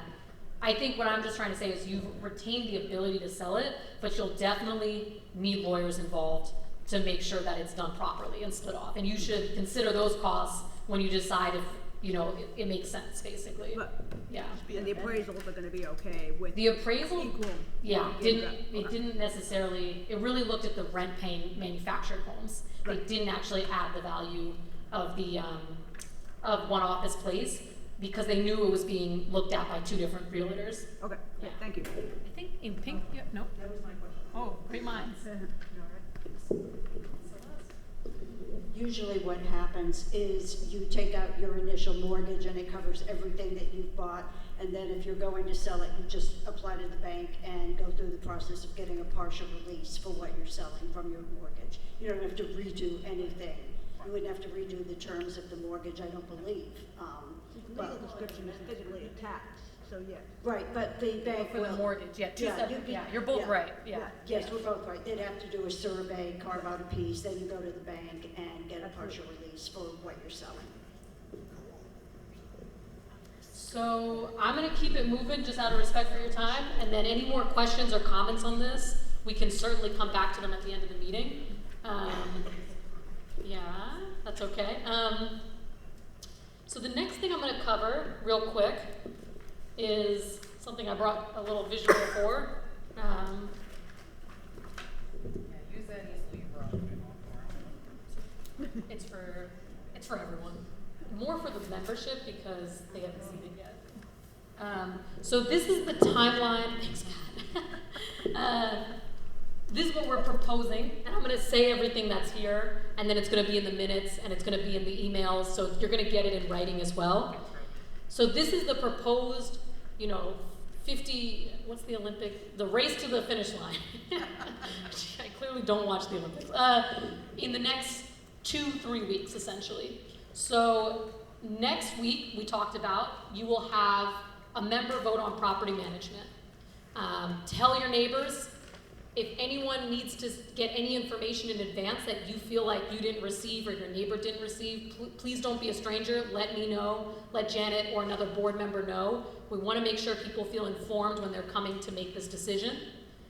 And also at that same meeting, we are going to hear from Du Bois & King, which was the engineering company that came and did the all-day inspection and the sampling on the septic systems. And at the kind of discussion with the board, we're going to have 2 residents from resident-owned communities who have purchased come and speak. Not, long monologues, but just it's important at this stage as you're gearing up for your own decision to hear from people that went through the process. This is the current plan that's been discussed. You will keep an eye out because every household will be getting a print packet in a little door hanger bag that I've got like 1,000 of from Uline just sitting in my car. And in that little bag, it's going to have what we call the rent, and vote to buy presentation.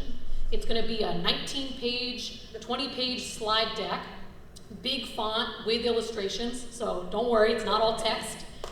That's going to break down every detail about the acquisition budget, the financing stack, the rent if you purchase, and the operating budget and plan to run the community. So this is what all of this work has been for, is for you to all get that information. So certainly keep an eye out. If someone needs it electronically, like if someone's in another state, just let me know and we can get it to them electronically. You will also in that packet get a set of bylaws that will be in effect if you decide to purchase the community, and there's something that you would be voting on as well. We're not going to be able to get into them tonight, but I will find a time that we can discuss. The board is going to develop a draft based on a template that we've used with all other 10 main resident-owned communities, and they're going to basically recommend you adopt it. If you get it and you say, this is horrible, we got to change it, in the meeting we can change it. And it's basically to get you launched. You can change this set of bylaws after purchase, but you need something, kind of in a legal way as a constitution for your co-op from day one of owning. So we can't kind of like kick the can, because if you do buy, you're going to close on the sale September 16th. So we're not playing with, a world of time here. So that's going out August 21st. Don't miss, that's a big day. You're gonna get it. There's no mail, no snail mail involved, so don't worry. August 23rd, as of now, this is what the board's kind of considering. That will be the last day to join as a member. That is gonna be the day before your vote to purchase. So if you get that rent packet, or if your neighbors never come to a meeting, in my experience, having done this a number of times, people become a member when they see the rent, right? Now they're like, oh, this is real. Like, all that nonsense at the high school all summer that I was not trying to bother myself with, now it's like hitting me in the face. I want to vote. So this is the last day to join as a member, because we need a sense of who's the voting body. And the meetings, as you saw at the beginning of this process, once you get 200 people in the room, I don't even want to think of the headache of trying to sign people up as members and trying to figure out who's a member. Like, we need to kind of make it clean, make it, logical. So we're going to have membership cut off the day before. And this will be thoroughly publicized throughout the neighborhood, because this is not the group of people I'm necessarily concerned about getting information, but I want all, 70, 80 of the people in the room to have this information. Thanks, Pat. Okay, this is the last. So then, got two. So there's one. Okay. I don't want to give you a paper cut in your face. Thank you. So then August 24th, that's a Saturday. Seems like Saturday's got people. Currently we're thinking noon. Currently we're angling for the theater, because the theater is air conditioned and it's got the comfy seats. The high school's gonna let us know if that's possible. Noon is gonna be the in-person meeting, where you'll come with your packets, and you'll come and you'll hear from the board about what their thoughts are. We're gonna talk a little bit about all the information, just because some people process it better when they hear it versus when they see it written, so we're gonna do both. And then we're gonna stop talking, and there's gonna be all your questions, all your comments.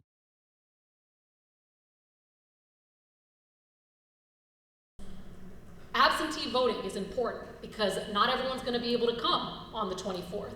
So absentee ballots, the board's gonna figure out the logistics. Certainly if you know now that the 24th is no good, request an absentee ballot, but we'll also make sure that when the packets go out, people who aren't in the meeting, it's gonna have on a letter, here's how you request an absentee ballot. So it reaches, if you know already, that's great, request it ahead of time. If you won't know until maybe the week of, that's fine too. We just need to make sure there's enough time for the board to get you a ballot, absentee, and then the absentee ballots are gonna be due by 10 a.m., probably, before the noon meeting, so that someone can go and collect them. We're thinking, as of now, we're gonna try and do, we've been talking about like a lockbox, maybe right up at one office place where you drop your rent, just for the day, or just for like the week, basically. 2 days, 3 days, so not forever and ever, so people can just drop their votes. The votes that are absentee are going to be brought to the in-person meeting, and then at the end of the in-person meeting, you will fill out an anonymous written ballot. They are going to be counted in the meeting, so you will have a sense that day if it's what's going to happen here. Any questions? Can we get absentee ballots for next week? Yeah. No. For the property management vote? Oh, for the property management vote. Yeah, we can figure that out. Absentee ballots for the property management vote. I didn't catch it. He's asking if absentee ballots will be available for the property management vote next week. We don't have the packet, right? We can get them if we get the materials by Monday, we can maybe, if people request directly of the board, we can get them a ballot. I'm all for getting the votes. Yeah, we'll talk logistics. I'm thinking it won't be like, oodles and oodles of people, but if people really want to vote, it might be good to give them an absentee ballot. That and some of these days are hard to do. Yeah, I know. Thursday nights, not my favorite either. So what day of the week is it? What day will we have the property management summaries and? Yep. Don't let me take it for you. We're going to make it clear that that last day for membership is just until after the vote. Yes. Okay. That's a really good point that Linda just said. This last day to be a member, that's just for the purpose of voting on the 24th. If you decide to be a co-op, anyone can become a member at any time. So if someone didn't sign up on the 23rd, they just missed the memo or they didn't want to do it, and then you buy in September, they can be a member from whatever point they want to join. And then the question about the proposals, I've been laying it on thick with all the people that I've interviewed that we really need them by Monday, so you have some lead time. It's possible that they'll get it to us Tuesday, but I have beaten them over the head with it about Monday, so I'm hopeful for this coming Monday. Okay. Yep, the 12th. So we'll have them in time before the meeting? Before the meeting, yep. So as soon as we get them, I'll just make sure they go out, email, and post it on the website.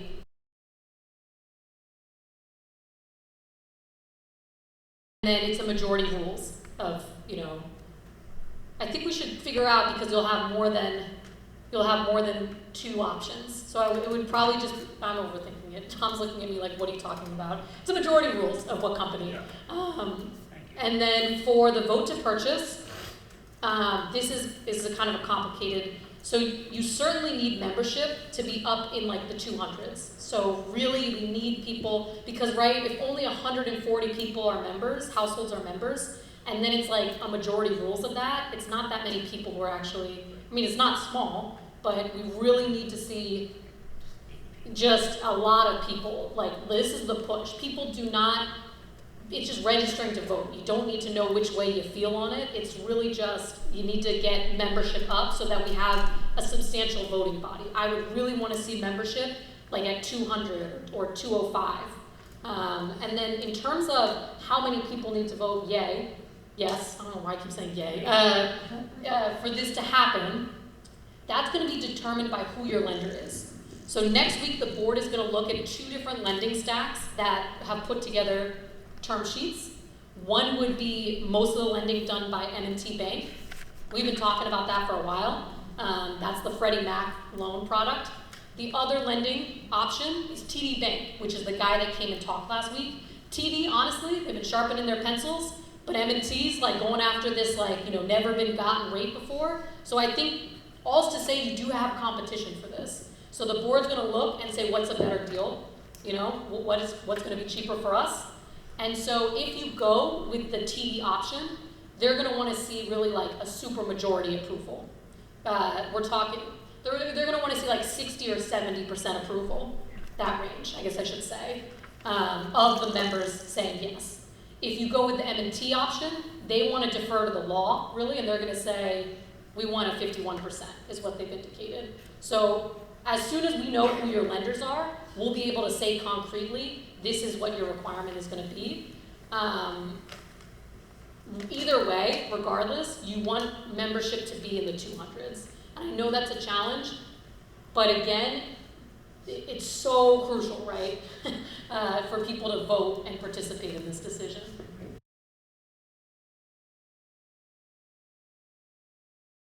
Idea how many people are on Zoom watching this? We don't. I have 100 and almost 200 emails. So people, I mean, some of that could be people in the same household. So everyone gets it. I don't know, Chris, if we know how many views these videos get. Yeah, I can look that up. Yeah, we can make that known. People certainly follow up and ask for the videos, so I know people are looking at them. Yeah, like a lot of people will reach out if the video is not out and say, where's the video? So I do think it's reaching people. Yeah. Coming to you. When you're in there, a lot. I've come to you before, so I support this. A couple of things. I'd like to thank the board and the director for extremely hard work and really making this thing move as quickly as it is. However, as a doubting Thomas, we're making a $26 million decision. And Nancy, being in real estate for years, we had clients spent months buying a $200,000 home. And I feel like we're rushing into this thing without having all of the information that we really need. And my question is that date locked in concrete that we have to do this by that date? There's no way to get an extension. In a purchase and sale agreement, you just can't say, I'd like to extend the contract.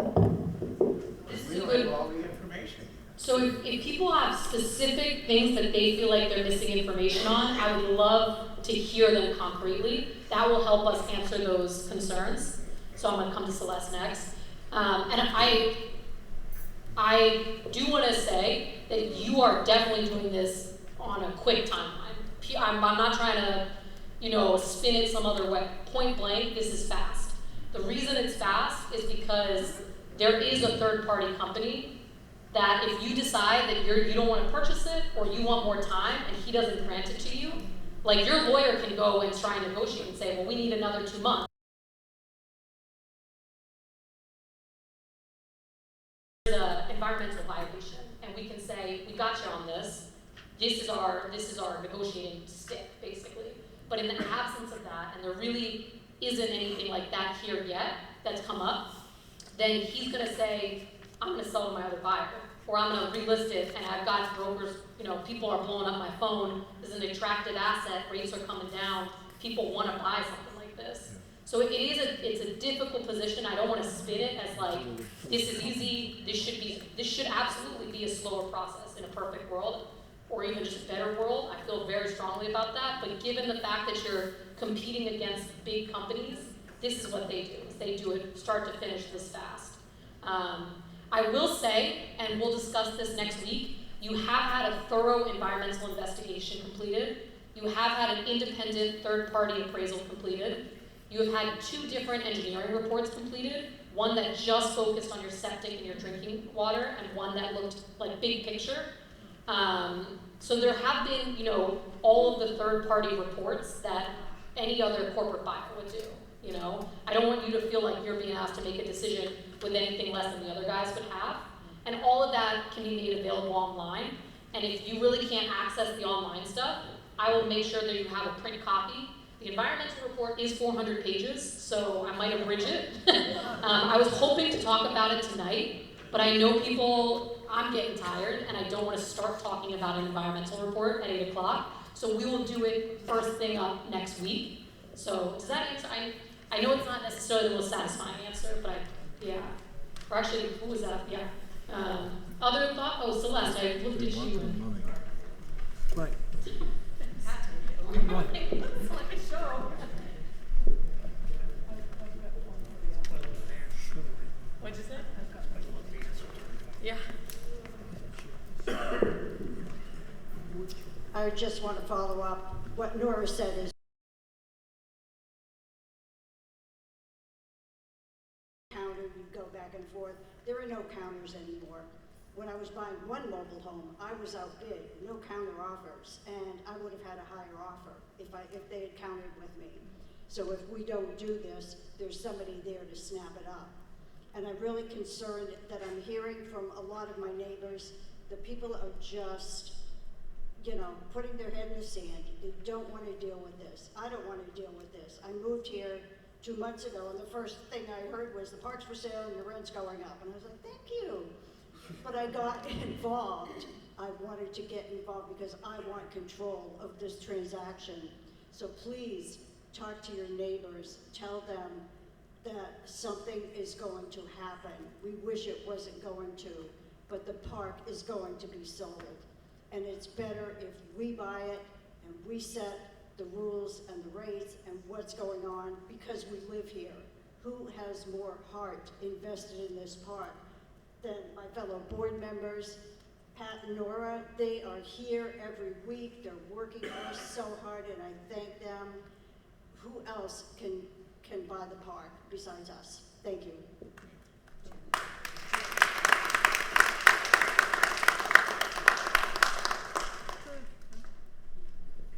It's funny how time flies. So I just looked in I keep an old-fashioned appointment book because Tom said to me, when did we sign? We signed the document with Mr. Scarponi on June 3rd. So all June, July, August, and we're going to close the middle of September. So we agreed to 90 days to get the job done, and we're going to do that for you. And yes, it's been hard. Yes, we're working hard. Yes, we're scrambling. Some of us don't sleep at night. But we do not want that person or any of the other ones that are lined up.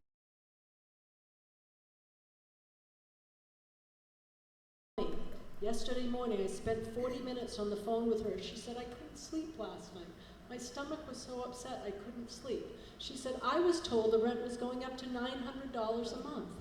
So the rumors are really ugly. The rumors are flying, but please urge your neighbors if they're concerned, and just like Celeste said, please don't bury your heads in the sand. For the folks that are worried about this, just ask us. I've offered to do house calls, and I will do that. I'll get on the phone, I will come and meet with people in their living rooms, we'll meet them where they need to be met, and help alleviate their fears and answer their questions.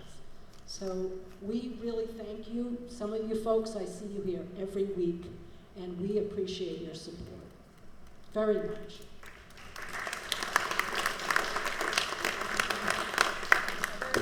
Other thoughts? I figure we're kind of in the open forum section. Bylaws is on here. I think the board, we should just find a time to do it on Zoom, right? And then they'll be emailed out and you'll get them in your packet so everyone will see them. Does that sound okay? Is it wrong to say people want to wait and not do them tonight? We're fried. Well, I'm fried. Everyone's fried. Any other thoughts for tonight? No? Oh, I'm coming right to you.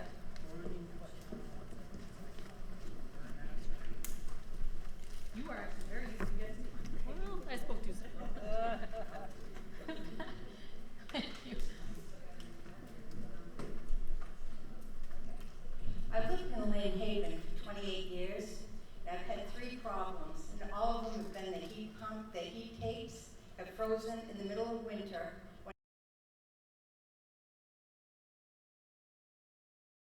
Getting somebody to come and crawl under the trailer. It's below 0. It was on a weekend.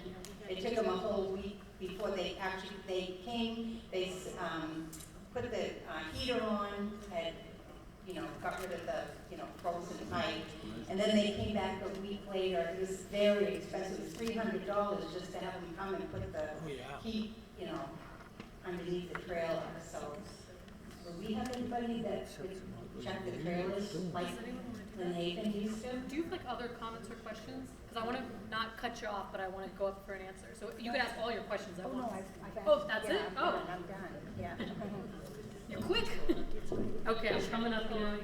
Generally, I'll say it's a property manager thing. So if you go with a company, Plumbing, right? that's kind of one of the services. But I'll give it to Janet as well. I was just going to say that that was one of the special offerings that Mr. Scarponi used to give to us, that he would say, oh, I'll come out in the fall and I'll check your heat tapes. And that was the one thing that I just moved here a year ago. I think it's today. But I was worried about that when my power went out. So I think that it's really important that we're going to have a property management company, but there are certain things that are going to be our responsibility. So we will try and have an updated list of who would be willing to come out and help you with these things, right? Who's a good plumber, who's a good electrician, and we'll make sure that we publish that. And then whoever the property management company is, they would have that number on hand too. So if you call them in the middle of the night, they're going to tell you who to go to.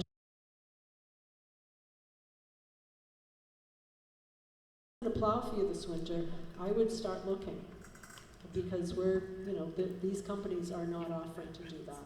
And Tom had the name of somebody. What would you say? I was saying, I know there's a gentleman in this room that had heat tape issue. I wanted to check, and he called Doghouse Plumbing. They're on Bath Road, and he highly recommended them as being very efficient and cost effective. So I don't know them myself, but you've used them as well? Oh, is it? Oh, and that's one of the ones Kurt lists on his site as well to use. So that's one company that could probably help you out before the winter starts to check. And I think we'll have our list of recommended vendors on our website too, right? I just have one quick comment. I know personally what it takes these guys have been doing with their own personal time and getting out there and making all these contacts and using their expertise and talking amongst each other. And it's been a significant personal, thing that you've done for us. And I wanted to say thank you very much, because I know it takes a lot. To the other.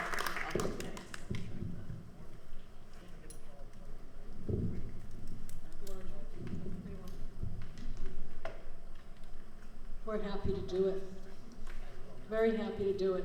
This for me, it gives me a sense of purpose to feel like I'm helping folks, and it's self-serving as well. And I know that everybody here really cares about what we're doing.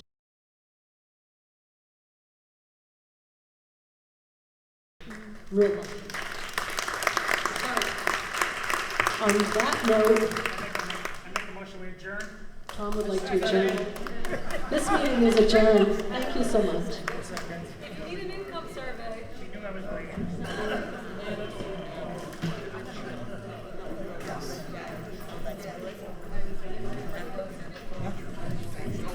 If anybody needs an income survey or has a membership application to submit, please come on up.